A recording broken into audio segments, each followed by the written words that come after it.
tal, buen día amigos? Sean bienvenidos a nuestro programa titulado Historias y Leyendas de la Ciudad de México, donde más aquí en DGES TV.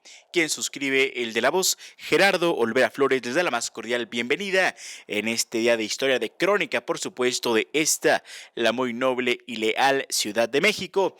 El día de hoy, amigos míos, regresamos después de un periodo de vacaciones, pero estamos de nuevo con más historias, más crónicas, por supuesto, para DGES TV y por supuesto historias de interés académico, también cultural, de esta nuestra ciudad capital.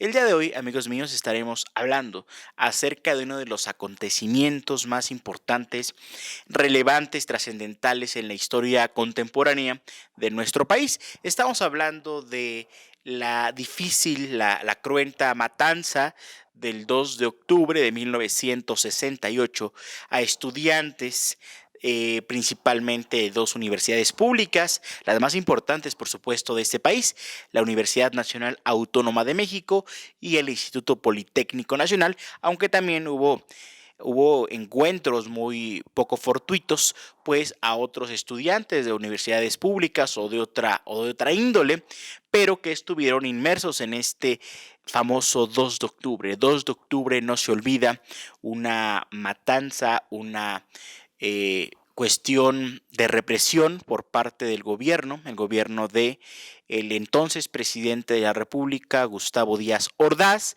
y de su secretario de Gobernación, que posteriormente al sexenio siguiente llegaría a ser presidente de la República, Luis Echeverría Álvarez. Pues vamos a ir haciendo la disección histórica de este proceso que en verdad, como dice el eslogan, no se debe de olvidar.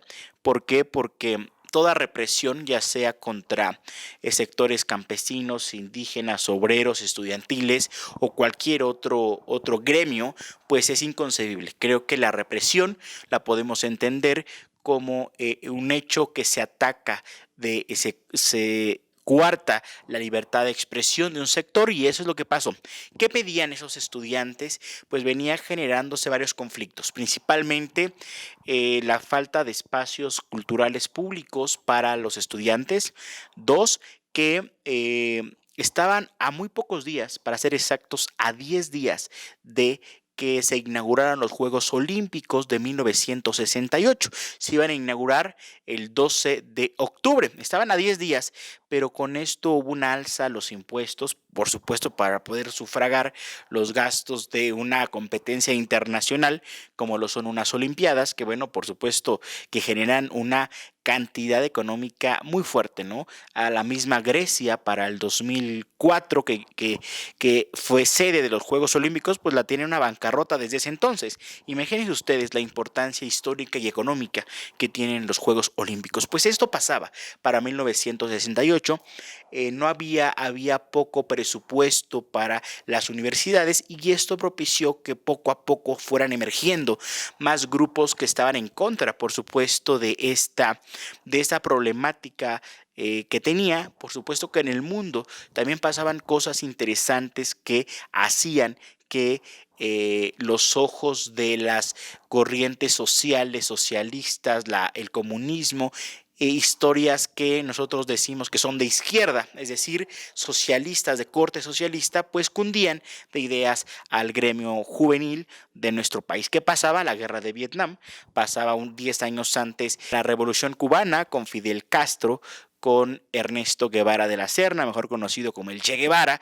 Pasaban muchas cuestiones que hacían de hacer un cambio en la mentalidad de los jóvenes. Es así que después de diversas marchas, diversos cierres de calles, cortes vehiculares, pues empezaron a acrecentarse más, la gente empezaba a asistir más, y es ese día 2 de octubre de 1968 cuando todos se agremiaron en la Plaza de las Tres Culturas de Tlatelolco, es decir, donde convergen tres episodios históricos en un mismo orden geográfico: el Templo Mayor Antiguo de Tlatelolco, la Iglesia de Santiago Tlatelolco a un costado, y estos grandes edificios construidos por Mario Pani, que son pues estas torres de Tlatelolco, que era el México contemporáneo. Torres que, por cierto, fatídicamente igual en 1985 en el sismo se vinieron abajo, pero esa es otra historia. Esos es los tres momentos históricos que tenía esa parte histórica de Tlatelolco.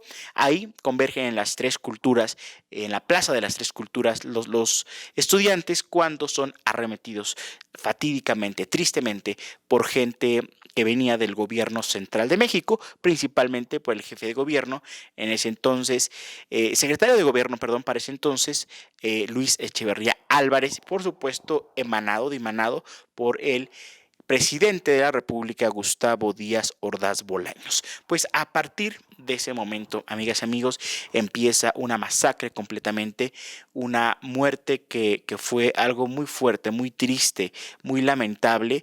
Hay filmes, por ejemplo, como este filme de Pons, que se llama Rojo Amanecer, una película muy sangrienta con María Rojo, por supuesto, con protagonistas, con Héctor Bonilla, el cual ven la problemática social que tenía una familia clase media baja y la importancia que tenía el movimiento para la familia y también cómo sufrió el movimiento social medio de las familias, pues esta cuestión del gobierno que pues la disculpa histórica llegaría después al año siguiente en el último orden del gobierno de Gustavo Díaz Ordaz, donde dice que él se hace responsable de esto, pero aún así pues siguieron habiendo cuestiones que detrimentaron, por supuesto, que el orden público, el famoso Jueves de Corpus de 1972 y distintas cuestiones que el pueblo de México no olvidado son fechas que siguen lacerando la memoria histórica de nuestro país, al igual que la del 27 de septiembre, donde pues 43 normalistas de la Escuela Normal de Maestros de Yotzinapa pues también fueron fatídicamente desaparecidos. Son estas fechas que son lacerantes, que son heridas abiertas.